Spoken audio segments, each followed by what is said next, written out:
So, remember when I said things are going to get worse? This is where things get worse. We open up with Adonis screaming his head off as several witches try and restrain him. Then an older witch comes and magically restores his mind. How convenient. We get to see what actually happened with the rando Redian soldier. Turns out she was a witch too, and she has the ability to make realistic clone bodies of people. How fucking lucky that this unit was sent out and not any others, or else Adonis might have actually died. Also, why can none of the other soldiers on the other side of the smoke hear Anna talking?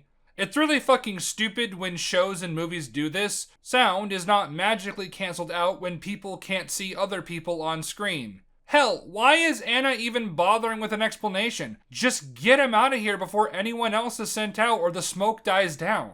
Adonis is then wrapped up into a ball that ascends into the sky, and no one, literally no one, spots it. Not the soldiers on the ground or the NSB watching through every camera throughout the city. Even though it's right fucking there for everyone to see. Are you goblin toads blind? It would have to come up from the smoke within the area that Anna was in, meaning that her cover would have also been blown. We are firing on all cylinders today, aren't we? Adonis wakes up and we see that there are quite a few witches that survived, and they've made a nice little place for themselves. We also learn that pretty much every witch knew and loved Chloe. This will be an important tool we can use later. You may all be wondering where exactly they are if witches are believed to have been completely wiped out. Well, they're on the moon. How did they get there? They clung to a satellite as it launched into space. How the fuck can guns kill witches if they can survive escape velocity and the heat generated by the friction? Hell, Grandma Witch is just perfectly fine in the vacuum of space, but a noose? That's way too much. We see Yamato gearing up, which then gives away the reveal that Adonis was tracked later. Something the witches should have accounted for, but didn't, because they all have the collective intelligence of a mentally handicapped broomstick.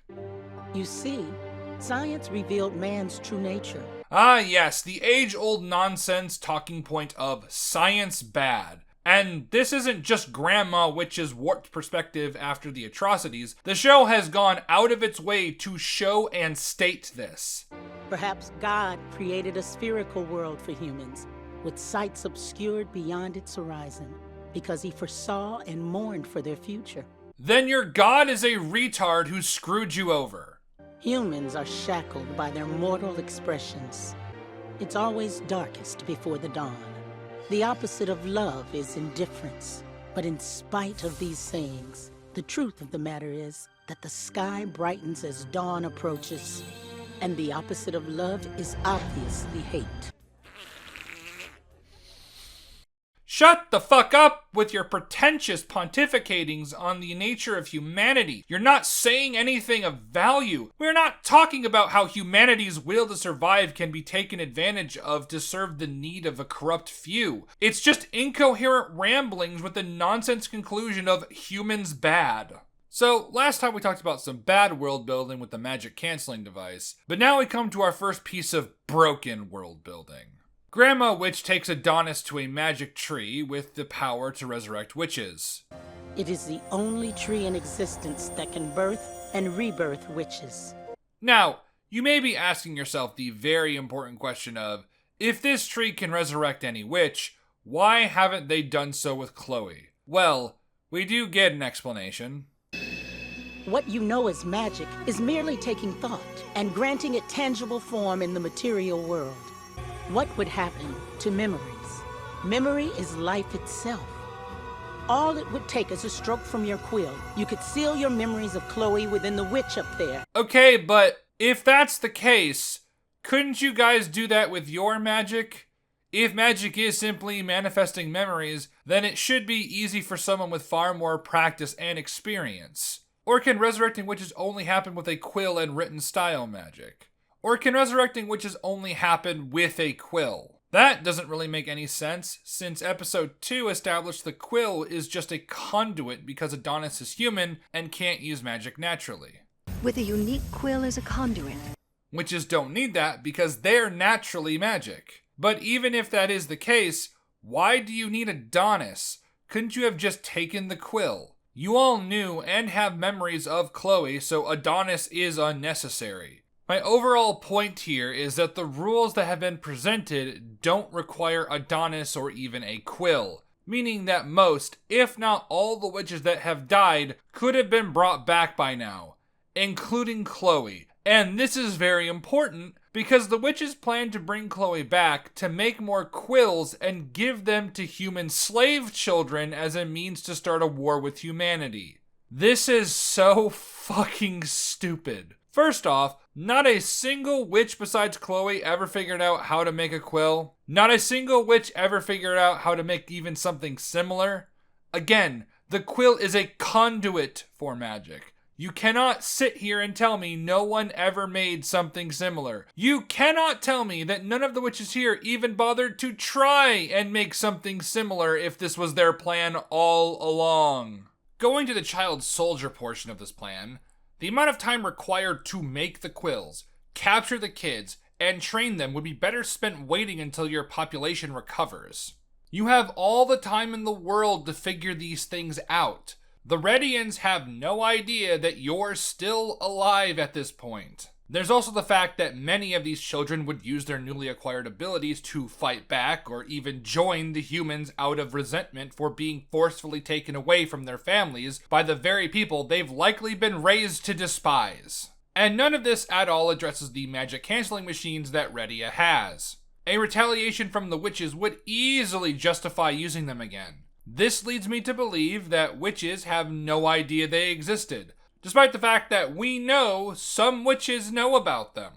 I honestly don't think you could conceive of something so utterly devoid of basic logic, but here we are. The witches begin the ceremony and it looks as if Adonis is about to bring Chloe back. However, Dorica is the one that pops out of the tree. This is where I will give some praise. The explanation given is consistent with Adonis's character. He doesn't want Chloe to suffer in this world anymore. I won't drag you back to this mess, Chloe. I won't put you through that pain. It's basic, consistent character writing, sure, but given everything we know about Adonis and his relationship with Chloe, it makes sense as to why no matter how much he wants her back, he can't handle the idea of her being hurt again. Yes, I know this is incredibly rudimentary and basic stuff, but I'll take what I can get. As for why Dorica has been brought back, it's because she set him free, or unintentionally took the bullet meant to kill him. You've saved me in Redia, so now we're even. It's not very clear. This is to show that there is some good left in Adonis. While I appreciate the attempt to show that Adonis is more than a revenge-obsessed psychopath who is in love with what is essentially his adopted mother. Too cruel for my beloved. Chloe's the only one for me. We will see that this is a futile attempt to add any layers of complexity to him, or make him any less of a vile piece of shit. Some weird distortions begin appearing, and we see that Adonis has ripped out the tracking device that I mentioned earlier. Said device then does this. It is not explained at all as to why it creates such a massive explosion, unless the tracker also doubles as a bomb. And if that's the case, then holy shit, does that raise so many more issues? Like, why the fuck wasn't it used when he was murdering people? Anyways, the explosion from the tracker destroys the tree, making this the second genocide that Adonis has committed in the span of 3 episodes. It is a very trying task for any writer to try and make someone this fucking evil into the protagonist of a story and have it work. Even more so if you're trying to add some kind of layers of likability or complexity to hint at maybe a potential redemption. Having them commit back-to-back atrocities while still wanting to completely wipe out humanity, The humans are mine to hunt down and slaughter to extinction. Makes it near impossible for anyone to even tolerate them. You can certainly make this concept work, but this story has already shown it can't even handle basic fundamentals. Yamato and some Redian soldiers show up, and what proceeds is a series of completely nonsensical events. The Redians, keeping within character, Simply stand around and do nothing until the witches are ready to fight. You don't have the magic canceling bullshit with you this time. Once you teleport in, open fire and don't stop firing until they're dead. To even further show that they have less mental capabilities than a jellyfish with dementia, rather than shoot the witches that are casting the spells, like the one encasing them in rock, they decide to shoot the rock that is forming around them. And instead of shooting the giant fucking snake coming at them, they decide to just stand around and do nothing until it kills them. The first time they shoot at anyone is after Grandma Witch picks them up with her magic. Said magic seems to be the ability to control gravity, which is overpowered as shit, so of course she didn't use it off rip, or else all the Redians and Adonis would probably be dead and the story would be over. In fact, a lot of the magic on display here would be an instant win. The Rock Witch alone could take care of them all by herself. Now, yes, the Redians' plan is to basically throw a bunch of bodies into the grinder until the witches run out of steam, but then you realize just how completely retarded this plan is, because they could have just teleported a bomb or multiple bombs to the moon and not used up a good portion of their military. You are a technologically advanced society. You should not be using Soviet tactics, for fuck's sake. We then cut to a boardroom meeting with a bunch of Redians scolding Scientist Lady. The scene is here to explain why they couldn't detect the moon city and how the witches got to the moon. It also introduces a new character that will be important later, Mr. Bad Touch. Back on the moon, and Yamato gets a second wind after being completely dumpstered on earlier. He then charges an attack, and Adonis just stands there and lets him do it, despite having plenty of time to try and stop him. Said attack one-shots almost every witch there. The Redian soldiers attempt to finish off the rest, though later we see that some do survive. But more importantly, Yamato, why didn't you lead with that, you stupid cunt? You could have saved so many lives if you did. But it is pretty hilarious how suddenly they all die, especially the Rock Witch getting cut off mid-sentence. Everyone get behind me! My gems! The thing that really pushes this into incredibly silly and hilarious territory is the massive near ankle-deep pool of blood Yamato's attack makes. There are nowhere near the amount of people required for that to happen. It is so silly. Yamato and Adonis have their final battle, and it's incredibly shit. Adonis pretty much has the fight won when he summons a giant sword, but he doesn't summon it above Yamato's head, so it only cuts off his arm. Conversely, Yamato just lets it happen. He had plenty of time to dodge. Yamato's suit stops his bleeding, and Adonis falls to his knees due to an injury from earlier in the fight. Before Yamato can finish him off, Dorica stops him with her magic. A love spell that acts as a form of mind control. This would have been immensely useful in episode 1, especially since it can work on multiple people at once. However, this is not the main issue with the scene. Please, Mr. Yamato. Let's end this already. We can still have peace. All I ask is we shake hands, take it, and swear you'll no longer see us as your enemy. Oh, honey, you watched as humans slaughtered your friends and family. The witches were going to use child soldiers to wipe out humanity. It is abundantly clear that any peace between humans and witches is going to require a lot of time and a lot of work, and that's assuming it can be achieved at all. Using mind control to force the Redians to go back won't do anything. They could just send more soldiers because they have your location.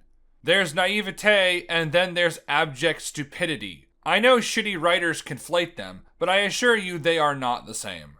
Those humans slaughtered your kind and bathed this nation in blood, and you're gonna let them go free after that? And whose fault is that, Adonis?